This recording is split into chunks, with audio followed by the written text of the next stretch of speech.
మంచిర్యాల జిల్లా మందమరిలో తొలగించిన private security గార్డులను వెంటనే విధుల్లోకి తీసుకోవాలని డిమాండ్ చేస్తూ సిఐటియు ఆధ్వర్యంలో నిరసన చేపట్టారు. సింగరేణి అధికారుల నిర్లక్ష్యం వల్ల గుత్తేదారుల ఎంపిక ఆలస్యమై 200 మంది కార్మికుల ఉపాధి కోల్పోయారని యూనియన్ రాష్ట్ర అధ్యక్షుడు దూలం శ్రీనివాస్ ఆవేదన వ్యక్తం చేశారు. వేతనాలు లేక వారి కుటుంబాలు వీధిన పడ్డాయని తక్షణమే స్పందించి విధుల్లోకి తీసుకోవాలని కోరుతూ అంబేద్కర్ విగ్రహానికి నివాళులు అర్పించి భారీ ర్యాలీ నిర్వహించారు. అధికారులు స్పందించకుంటే ఉద్యమాన్ని ఉధృతం చేస్తామని హెచ్చరించారు.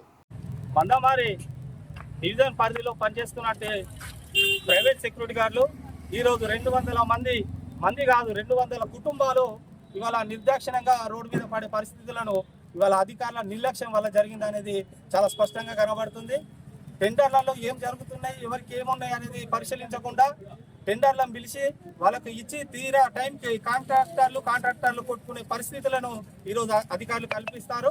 దాని మూలంగా ఈరోజు అధికారులు బాగానే ఉన్నారు, కాంట్రాక్టర్లు బాగానే ఉన్నారు. కానీ ఇదే ఉపాధిని నమ్ముకొని ఈ ఉన్న కార్మికులు మాత్రం ఈరోజు రోడ్డు మీద పడ్డారు.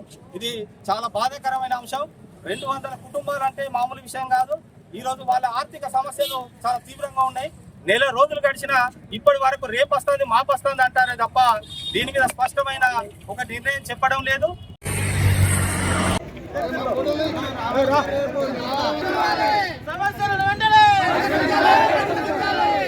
కార్మికుల ఐక్యత, కార్మికుల ఐక్యత వెంటనే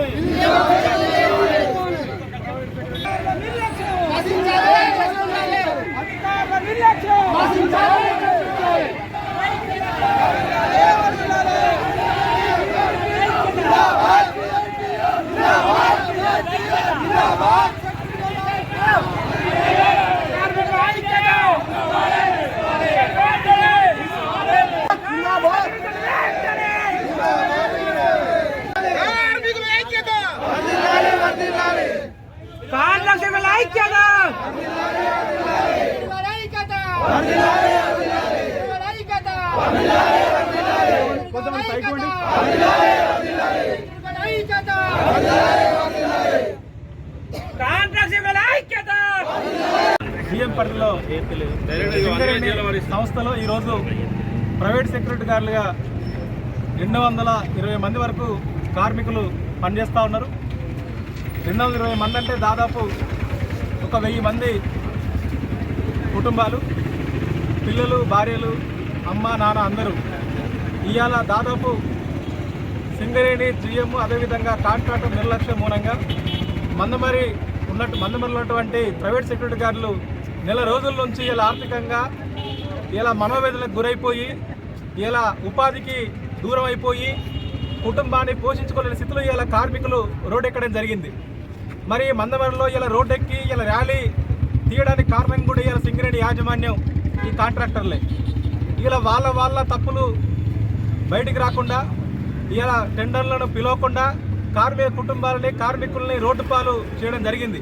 మరి ఇదే సింగరేణిలో లక్షల కోట్ల ఆస్తిని కాపాడడం కొరకు నిరంతరం 24 గంటలు పనిచేసేటువంటి వాళ్ళు ఇలా ప్రైవేట్ సెక్యూరిటీ గార్డులు. మరి ఈ ప్రైవేట్ సెక్యూరిటీ గార్డుల సమస్యలు పరిష్కరించకపోగా, కనీస వేతనాలు అమలు చేయకపోగా ఇలా ఉన్న పనిని తీసేసే విధంగా ఇలా సింగరేణి యాజమాన్యం చేసింది.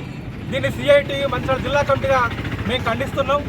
ఇప్పుడు కూడా మళ్ళీ కొన్ని షరతులు పెట్టి తీసుకోవాలని చెప్పి ఆలోచనలో సింగరేణి యాజమాన్యం ఉన్నట్లు తెలుస్తూ ఉంది. దాదాపు 12-13 సంవత్సరాలుగా ఇప్పుడున్నటువంటి కార్మికులు ప్రైవేట్ సెక్యూరిటీ గార్డులుగా పనిచేస్తూ ఉన్నారు. మరి అప్పుడు సింగరేణి యాజమాన్యమే విధుల్లోకి తీసుకున్నది. మరి ఇప్పుడు ఎందుకు నిబంధనలు గుర్తొస్తున్నాయి? మరి గతంలో నిబంధనలతోటే తీసుకున్నారు కదా. అంటే ఈరోజు కార్మికులని పొమ్మడానికి ఇలా సింగరేణి యాజమాన్యం కుట్ర చేస్తూ ఉంది. దీన్ని సిఐటిగా మేము వ్యతిరేకిస్తూ ఉన్నాం.